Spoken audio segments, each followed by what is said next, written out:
Okay, so sabi ni Teacher Browsry, I don't know how to pronounce your name, sir. Correct me if I'm wrong. Browsry ang karak, po. Okay, whatever. Sabi niya, late ng 3 months kapag magdidirect ka sa BMA. Kapag agency naman, under BMA, super kalahati lang din ang sasahurin mo from actual salary. Okay. So, hindi ko po alam kung ano ba talaga ang policy nila about this or kung ano ang katotohanan, pero base po sa mga naririnig ko base po sa mga naririnig ko, correct me if I'm wrong kasi hindi ko pa naman po naranasan mag BMA, pero meron pa akong mga friends na nasa BMA and alam ko limited pa lang yung alam ko about dito sa BMA na to kasi 1 year and 5 months pa lang po ako dito sa Thailand.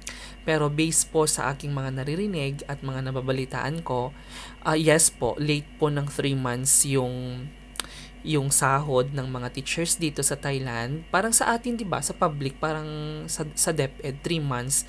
Once na na-hire ka, na-in ka na sa public, parang made-delay ng 3 months yung sahod mo, 'di ba?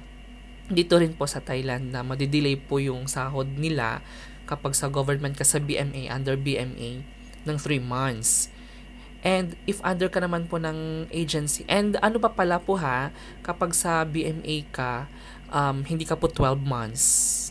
Parang 10 months lang po. Oo. Correct me if I'm wrong. 10 months lang po sa BMA.